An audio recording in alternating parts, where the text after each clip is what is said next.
Hi, I'm Samuel Sedgman. I don't have a catchphrase yet, and this is a music review for Real Estate's new album, In Mind. Since their inception back in 2008, this New Jersey quintro? Five-tro. The band, it's got 5 people in it. They've been steadily releasing their own brand of indie dream pop rock albums every couple of years.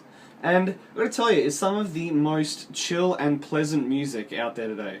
And chill is one doozy of an understatement. In their previous records, Real Estate, Days, and Atlas, they're at best this washed-out malaise of hazy, reverbed, hangover recovery music, and at their worst can be a quite boring and muddled sleep folk that lives on this audible palette somewhere from white all the way through to bone to cream to off-white to beige. It doesn't extend very far.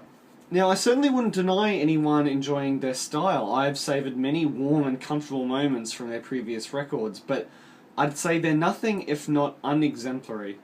It's certainly not a band I would use to win anyone over to the genre. Instead, I'd be looking towards the War on Drugs, or Grizzly Bear, or the Beach Fossils, who are all great and who you should definitely check out.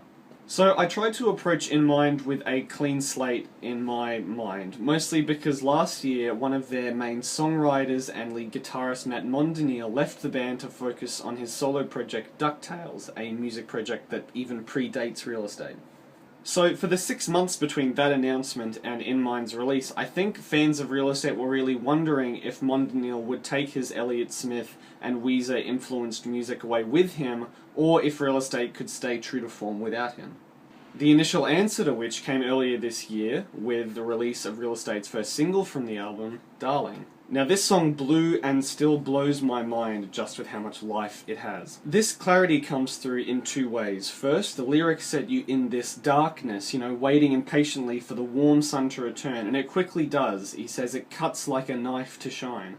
And this is really what it feels like instrumentally. There's this off-kilter guitar riff with a kick at the end that forces you not to just hear it, but to pay attention and listen intently lest you fall out of step with it. The singing even falls off meter in the last minute, but it's not in an uncomfortable way, rather it's very exciting.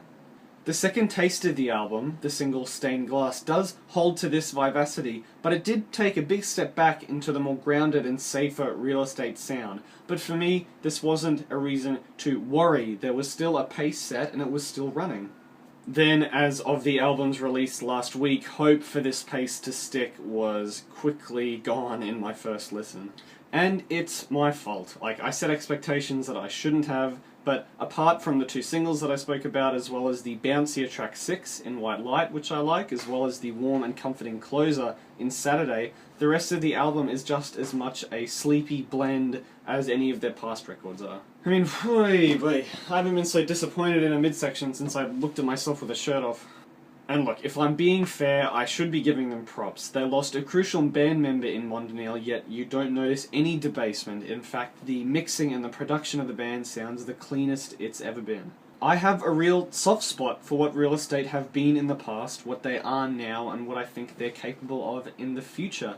And In Mind as an album, I think, does have a place off in the chillest corners of the earth. The hangover soundtracks, the introspective drug trips, the near-silent music to study to.